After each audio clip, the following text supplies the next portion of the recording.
विश्वास से पहाड़ हिल जाता है। क्या माँ? विश्वास से पहाड़ हिल जाता है। पर इस पहाड़ को मत हिलाना। जैसे आपने कहा था, पर इससे मन भी काम करना बंद कर देता है। तो हम एक सीमा कैसे तय कर सकते हैं? इन महिला का ध्यान रखें प्लीज। मैं नहीं चाहता ये इस पहाड़ को कहीं और ले जाएं। सद्गुरु, मैं इस पहाड़ के साथ यहीं रहूंगी। लोग आश्रम आते हैं और कभी कभी मुझसे मिलते हैं तो कहते हैं कि आपने कितनी सुंदर जगह बनाई है। मैं उनसे कहता हूँ ये पहाड़ मैंने नहीं बनाए, क्योंकि इस आश्रम का सबसे खूबसूरत हिस्सा ये पहाड़ ही है। इसलिए इनको मत हिलाना प्लीज। पहाड़ों को हिलाना गुनाह है। विश्वास ने कई तरह से इस दुनिया में गुनाह का रूप लिया है। आज तक जो सबसे बुरे जुर्म हुए हैं वो विश्वास के नाम पर ही हुए हैं, है ना? पहाड़ को हिलाना भी जुर्म ही है। You can move somewhere. Don't move the mountain. आप खुद कहीं और चले जाइए, पर पहाड़ों को मत हिलाइए। विश्वास से पहाड़ शायद हिल सकते हैं, पर यह दिमाग को जरूर जमा देता है। हम जिसे विश्वास कहते हैं, विश्वास के बारे में हमारी समझ बिल्कुल गलत है। विश्वास मान्यता बन गया है।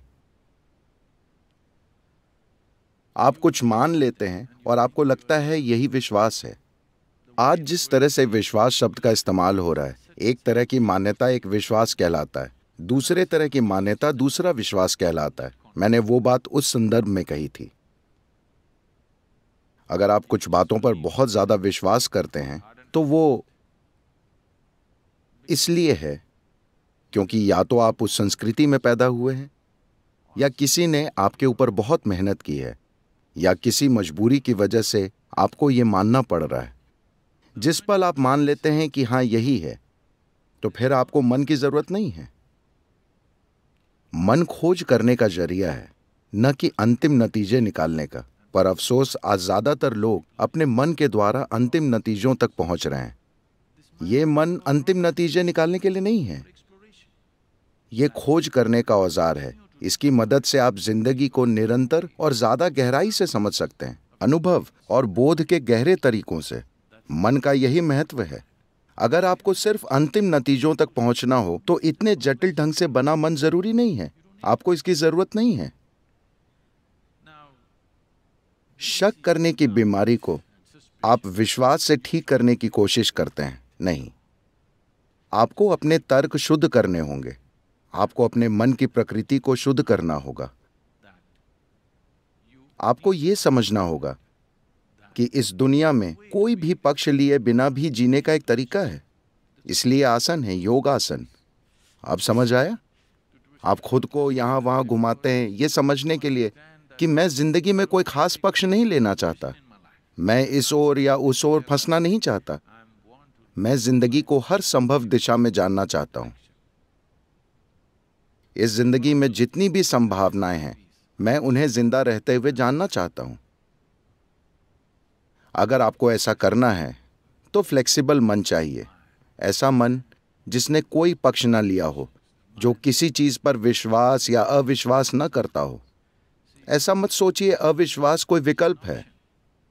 विश्वास और अविश्वास दो अलग चीजें नहीं हैं। ये बस सकारात्मक विश्वास और नकारात्मक विश्वास है। बस यही है। विश्वास करने के दो अलग तरीके, विश्वास करना और न करना। यहां हम आस्तिक और नास्तिकता की बात नहीं कर रहे हैं, विश्वास और अविश्वास नहीं। हम ये बात कर रहे हैं कि हम कोई भी पक्ष लिए बिना रहना क्यों नहीं सीख सकते। फिलहाल कोई खास गतिविधि करने के लिए हम कोई पक्ष लेते हैं, पर जीने के लिए कोई भी पक्ष लेना जरूरी नहीं है। बस जीवन जीने के लिए। अगर आप जीवन को जानना चाहते हैं तो आपको कोई पक्ष नहीं लेना चाहिए, नहीं किसी चीज के बारे में कोई राय बनानी चाहिए। जैसे ही आप राय बनाते हैं, मतलब आपके मन में दूसरी चीजों के लिए खुलापन नहीं होगा, है ना? किसी व्यक्ति के बारे में, अपने या अपने आसपास के जीवन के बारे में आपको कोई अंतिम नतीजा या राय नहीं बनानी चाहिए। अंतिम नतीजा मतलब मौत।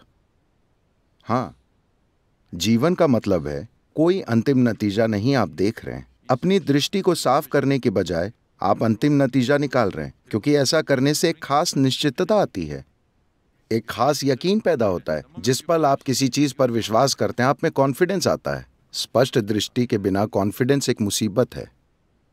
साफ देखना बेहतर है, बजाय इसके कि किसी चीज पर ऐसे ही यकीन कर लिया जाए। अगर आप किसी चीज पर विश्वास करते हैं तो मिलता है, और दुर्भाग्य से कभी कभार ये काम भी करता है।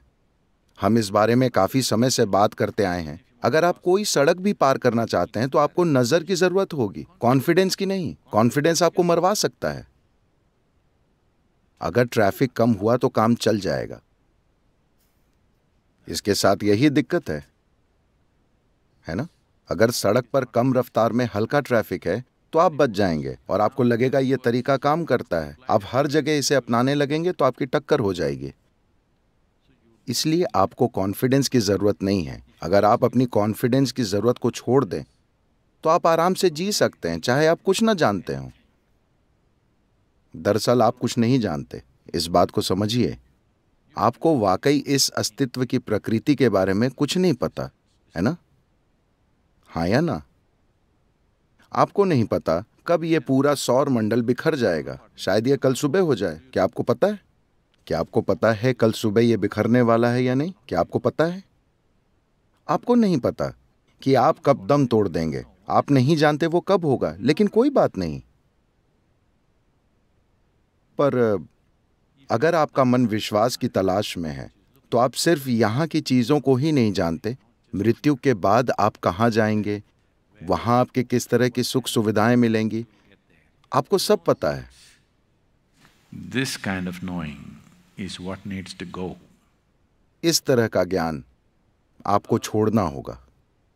वो अज्ञान जो जागरूक है और जिसे आप खुद स्वीकारते हैं कि हाँ, मैं अज्ञानी हूं, ये अवस्था उस ज्ञान से कहीं गहरी और ताकतवर है जिसे आपने अंतिम नतीजों से पाया है।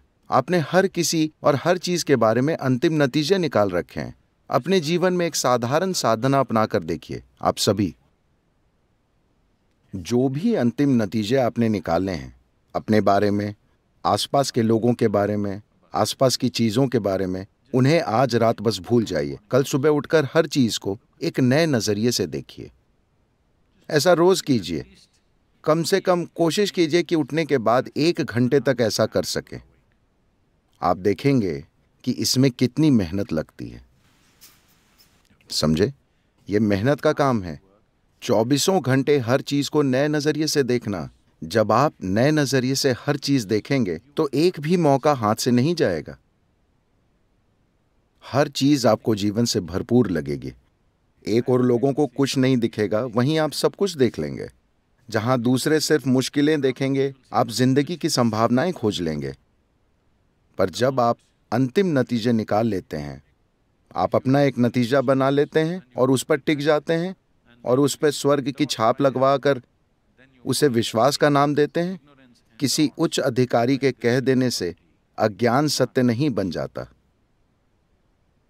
सबसे बड़ी दिक्कत यही है कि लोगों को लगता है अधिकार सत्य है। नहीं, इस जीवन में, इस अस्तित्व में सत्य ही सबसे बड़ा अधिकार रखता है।